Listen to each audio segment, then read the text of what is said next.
Good morning, Mike and Arlen, our Philippine journey. Thanks so much for joining us. Hey, the Philippine middle class, are they going to push all of the budget-minded retirees and expats out? Is it going to happen? Will they be irreplaceable? You know something? I think you should watch this if you care about money and your future. So let's talk about it. Why'd you have to go? I guess this world's too slow for you. I think there's beauty in the gray, the cold, but you just want the gold. And there's no way I can beat it, cause I got no chance when it comes to her. She got the glitter and the fame, and I just wasn't enough. All right. Now, a couple things real quick, because I'm going to be going fast. This is going to be a long video. It is going to have facts, numbers, things that just simply have to be said. I apologize for that. You know something? Bookmark it, save it, do whatever, come back to it, back and forth. Either way, in the end, it's something you need to really take and pay attention to, without a doubt, because it's going to impact many of you. It really will. Number two, hey, look, you know what? We do videos on life, our life, how our life happens here. You know, we have a condo here in Angeles City. We have a home down in Mindanao. It's our life. It's not just about one thing. Some of them are very some of them are very factual, informative with respect to numbers. Finance and numbers is something that I really enjoy. Some of it's satire, some of it's just purely entertainment, and, you know, whatever. But if you find some sort of value in what we do and the effort we put forward, please do subscribe and hit that thumbs up. All right. Let's get going here. Number one, how do we come to the conclusion that you as an expat or as an immigrant or as anything are going to be impacted by the Philippine middle class? Well, it's pretty simple. Let's look at some basics first. All right. The first thing we need to look at is GDP. Where is the growth in Asia? Well, the Philippines has one of the highest current GDPs in all of Southeast Asia. And that is not just because of spendable income. It is also because of the enormous amount of money that's going into infrastructure, which is employing people to have a spendable income. In fact, if we look at it, the Philippines growing. The Philippines' gross domestic product, year-on-year growth of 5.7% in the first quarter of 2024. And that was as of May 2024. I don't have June numbers yet, but I wanted to get this out. Let's look at that in comparison to other places. The U.S., 1.4%. All right? 1.4% GDP. All right? Expected to only be 1.2% by the end of the quarter. How about the UK? UK is at 1.1%. With it's up a little bit, but that's just where it's at. The GDP is not there. What about Thailand? Everybody talks about Thailand. Thailand's at 2.4%. All right, up from 1.9 in 2023, according to the World Bank. All right, it's a 4% downgrade from what they anticipated, though. What about Australia? The Australian economy is just like flat. I mean, absolutely, their GDP is flat. If you're from Australia, how about leaving a comment telling us what it's like there? Now, something you need to keep in mind here. GDP is a huge issue. It really and truly is. So keep that in mind. But it also runs hand in hand in inflation. So if we look at Philippine inflation, all right, we're at 3.5 to 4.3 for 2024 is where we're projected to be. It's actually kind of high, to be honest with you. Inflation in the U.S., all right, 3.2, and they're projecting it to end up around 2% in 2025, compared to 4.06. Now, something you should keep in mind, these numbers, a lot of these numbers are kind of goofy. And when I say goofy, you know what? You can look at 2023, and they were all really nice numbers, growth, because they're coming off of 2022. The Philippines came off of the world's longest lockdown and one of the strictest lockdowns. So it has nowhere to go but up. All right. Now, looking at inflation again, because this plays a really big point. All right, the CPI 3.6% in the past year, and they're looking at an annual inflation rate of 3.6%. So I mean, things aren't looking so good. UK inflation 3.2%. I mean, these are high inflation rates for places that have low GDP. So how does all of this impact you? All right. Well, it impacts you because Filipinos are making more money. They're spending more money.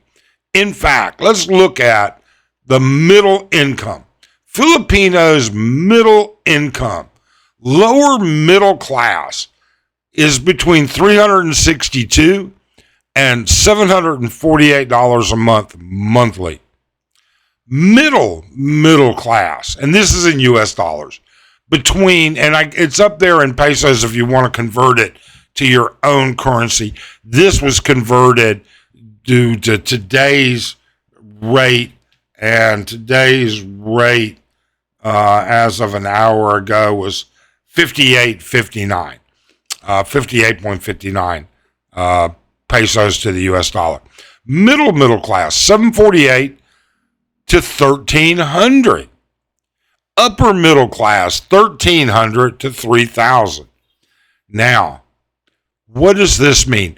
It means a lot. I think you need to recognize the Filipinos are making more money. Not just that, though. We're looking at a couple of different issues. First off, I don't care what anybody says. All right. I saw a live stream the other day that Mike was doing from Mike's Philippine Journey, and he touched on this, okay, in a roundabout way. I saw a live stream that Andy Omar was doing. He's always funny to watch, okay? And he had Sick Grandpa on there. And Sick Grandpa, really, for a guy that is as bizarre as he can be sometimes, he was smart about this. He knew it. He understood it. Filipinos are making more money, and they are heading towards a financial precipice, one that can either jump up or down. And I say that because, number one, the price of land here in the Philippines is going up every day. Every day. The price of condos going up every day. I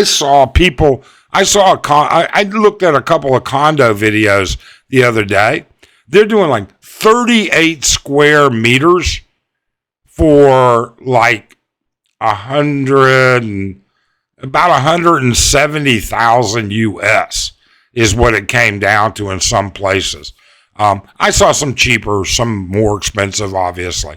I mean, size is going down. It's kind of like, I don't know. It's kind of like, remember when you could get a full-size candy bar for one price?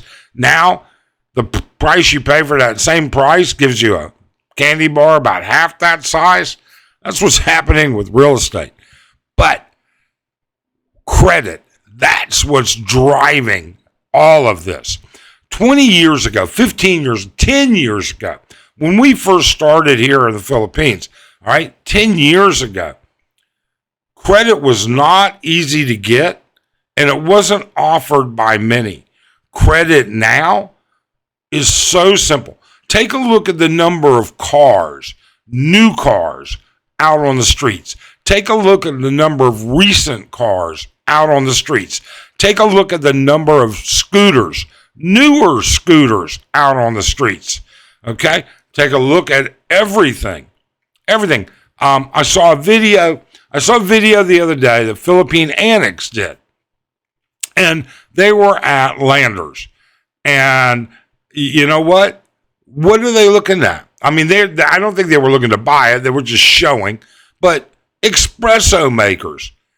10 years ago, average Filipinos would not be buying espresso makers for their house. It is all going up. Money, money, money. And credit is driving it. So what's going to happen with that kind of credit? Well, all right, one of the things that you need to consider here is the fact that there is whatever goes up comes down. Just like the housing bubble in the U.S. I can remember back in the day, all right, I had a friend that made a lot of money on this. In order to buy a house in Phoenix, new construction, they would have an open house. The developer would have an open house, and you would put down a deposit to be in a lottery. And they would say, okay, we have 7 this month that we're going to sell.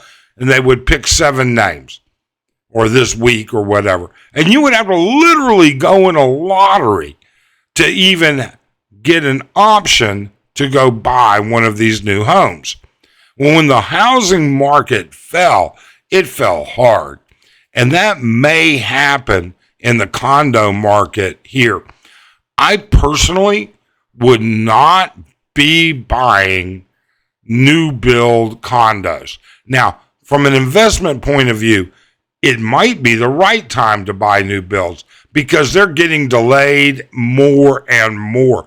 We are seeing more complaints from people who are buying and find out that their delivery time got moved a whole year. Okay?